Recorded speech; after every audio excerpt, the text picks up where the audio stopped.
Lord నేనే బాదం తెలివికి బలానికి సింబల్ ని నేను పల్లి సింపుల్ గానే ఉంటా కానీ స్ట్రాంగ్. ఈ కేసులో ఎవరు గెలుస్తారో కామెంట్ లో చెప్పండి చూద్దాం. మై లార్డ్ ఈ వేరుశెనగ్గాడు తనను తాను పేదవాడు బాదం అని చెప్పుకుంటున్నాడు. వీడి రేంజ్ ఎంత నా రేంజ్ ఎంత, వీడికి అసలు నా లెవెల్ ఉందా? వీడి బతుకు చూడండి మై లార్డ్.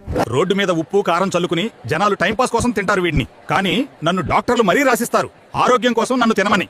నేను బాదంని, తెలివికి బలానికి సింబల్ ని నేను. వీడేమో గల్లీ గల్లీ తిరిగి అమ్ముకునే చిల్లర గింజ.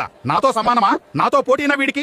Order order. బాదం నువ్వు కొంచెం ఎక్కువ మాట్లాడుతున్నావు. వేరుశనగ అమాయకంగా మౌనంగా ఉన్నాడని నువ్వు రెచ్చిపోతున్నావా? బాదం ఇలాంటి పనికిరాని మాటలతో కోర్టు టైం వేస్ట్ చేయకు. పోషకాల న్యూట్రియంట్స్ విషయంలో మీ ఇద్దరి విలువ దాదాపు సమానమే. కోర్టు అన్ని పరిశీలించి ఒక నిర్ణయానికి వచ్చింది. కేవలం అహంకారంతో బాదం వేరుశనగపై తప్పు నిందలేశాడు. ఈ కోర్టు వేరుశనగని గౌరవంగా నిర్దోషిగా ప్రకటిస్తుంది. ఈ వేరుశనగ ప్రజల ఆరోగ్యానికి ఎంతో మంచిదని మన పూర్వీకులు కూడా నమ్మారు. ప్రజలు సంతోషంగా వేరుశనగని తినొచ్చు. తీర్పిస్తున్నా. చూసారా ఫ్రెండ్స్, ఇప్పటికీ నన్ను తినేవాళ్ళని చిన్ని చూపు చూస్తున్నారు. ఈ జడ్జ్మెంట్ తర్వాతైనా నా గురించి ఆలోచిండి. ఇప్పటి నుంచి గల్లీలోనే కాదు, కార్పొరేట్ ఆఫీస్ లో కూడా నన్ను తినండి. నాతో మీకున్న అనుభవాలని కామెంట్ లో చెప్పండి. లైఫ్ హ్యాక్స్ తెలుగుని ఫాలో అవ్వండి. మీ పల్లి ఫేవరెట్ ఫ్రెండ్స్ కి షేర్ చేయండి.